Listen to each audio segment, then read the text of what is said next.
What's going on today, guys? It's Super GT here, and this video is going to be of the final scenario, the final hard scenario in Japan, called the Flying Fin. So you are Kimi Raikkonen, starting in 17th place on the grid, and you have to win the race. Now, the difficult thing here to begin with is that you will be starting on slick tyres in damp conditions. So you can see there I've got a terrible start. There's nothing you can really do about that.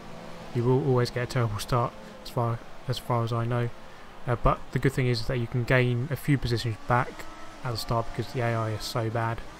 The AI even forced me off the road there, but it doesn't matter too much about your positions. You don't have to fight your way through the pack here, just as long as you don't fall away from the pack too much. You'll see at the end of lap 4, I'll show you in a minute, that you will that the rest of the grid will pit for tyres. So it's just as long as you can keep in touch with most people. You don't really have to claw your way up the field at this moment. Now, so you have to do 10 laps, which will take about 18 or so minutes. You have enough fuel mixture to do about 4 or 5 laps on rich mixture. So obviously use that when you feel like you want to use it. I'd recommend saving it for after lap 4 when it becomes dry.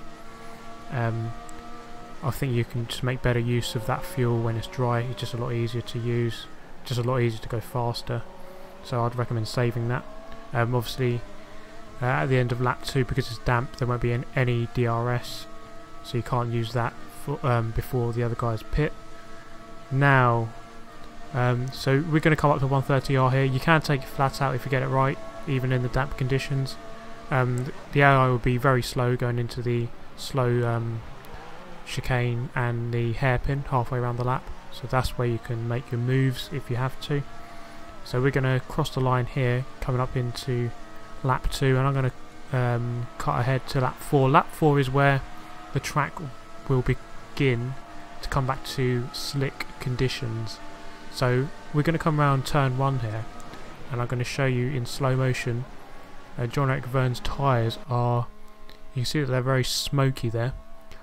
What that means is he's on inters and the track is drying, so he is struggling to keep his tyre temperature down, so they're burning out basically. So normally what real F1 drivers do, they'll drive through puddles and etc. to keep the tyres cold, but obviously he's not doing enough of that. So here's the end of lap 4. Everyone else will pit, so don't worry if you're falling away from the pack, because they will all go into the pit lane.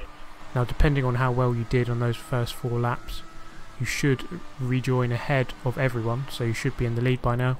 If not, then you have 5 laps left to take the lead. Now, this is where I like to use the rich fuel mixture. Like these last 5 laps, you can use it for 4 or 5 laps, I think. Just make sure you keep tabs on it.